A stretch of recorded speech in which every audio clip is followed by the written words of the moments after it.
Hey there, and welcome back to another Demon Slayer Season 3 review.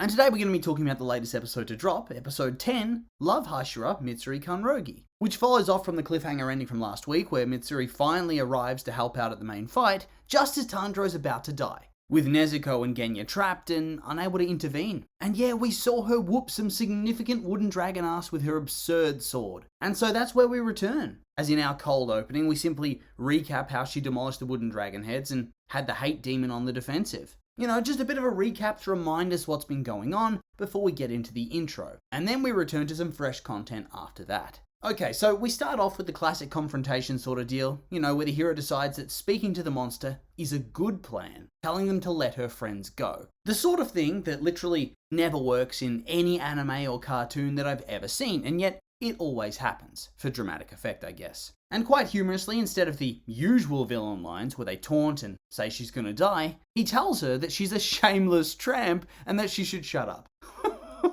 Not gonna lie, I wasn't expecting that. This dude has no chill at all. And for a moment, I kind of thought this guy might be based on those edgy red pill dweebs. You know, between this insult and then his mega edgy attack name, Crazed Cry of Thunder Death.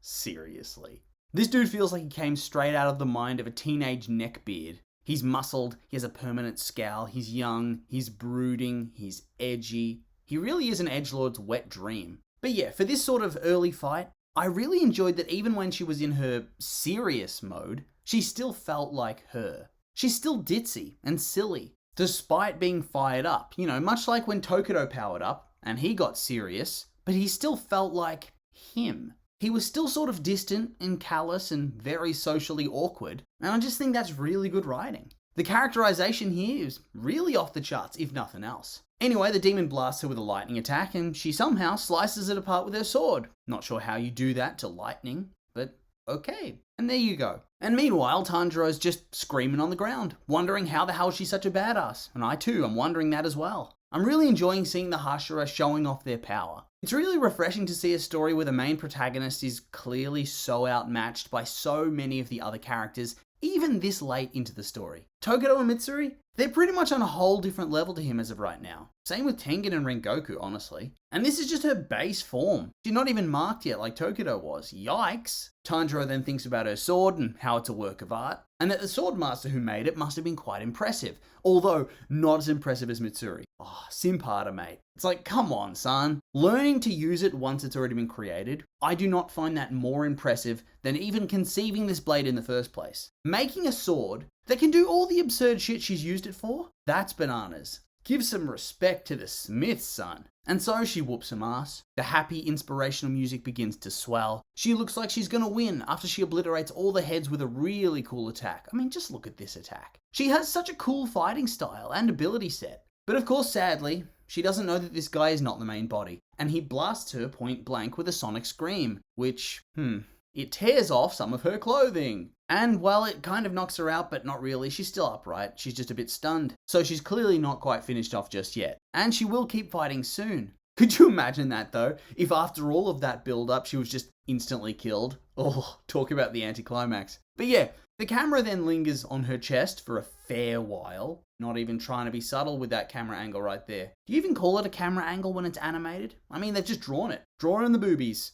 You know what I mean. And so we linger there, and all the weebs and the neckbeards wept with joy. But let's move on. Regardless, the demon is pretty happy, since the fact that her body even survived his attack to begin with means she must be high quality meat. And this is going to increase his strength, as consuming high quality meat improves his abilities. And so he goes to pulverize her head to finish her off, which prompts a flashback.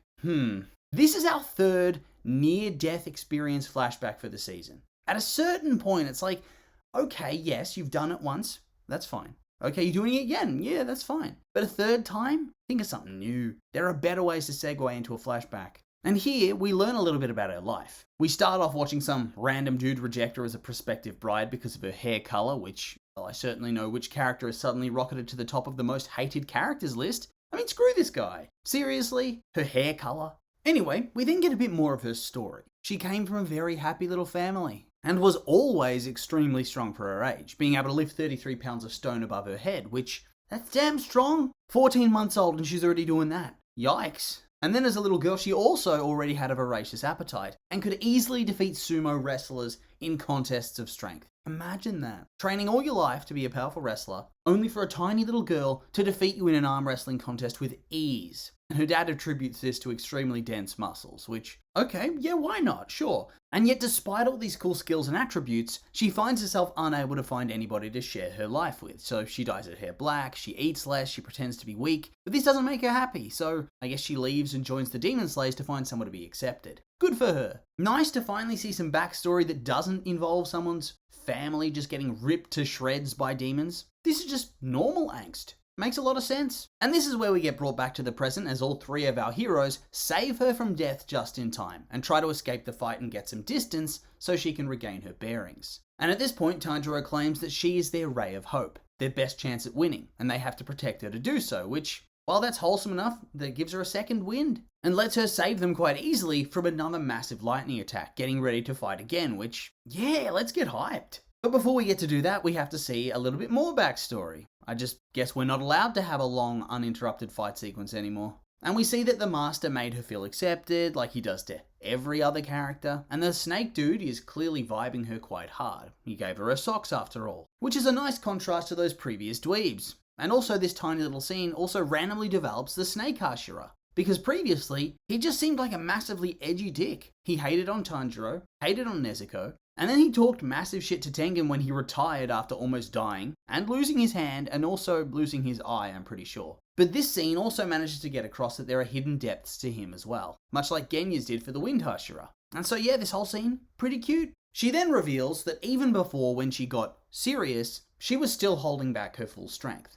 But Tanjiro's words have now inspired her to go all out fighting this dude, whilst the trio go off to defeat the true body, the little coward one. And yeah, this whole fight sequence where she finally powers up and gets serious, it's just epic. What can I say? Pure epic. Oozes epic. Meanwhile, Tanjiro and Co go off to hunt for the main body, whilst the hate demon realizes that Mitsuri is also powered up with a mark. So not only is she not holding back, but now she's supercharged. Rest in peace to this guy. And honestly, in hindsight, I kind of think he was more impressive and the fight was more exciting when it was all the separate bodies. I kind of want to see her go up against them. This single guy, he kind of sucks. The wooden dragons were cool at first, but now they're just a bit old. I don't know, I feel like that fast-paced, anything could happen dynamic with all the different guys was a lot better. Anyway, the main body still has some tricks up his sleeve though, trying to fly away from the trio, only for all of them to latch on and Genya to literally eat his way through the stalk, branch, whatever, to make it fall and allow them to tear through it with Nezuko's blood and the Hinakami Kagura.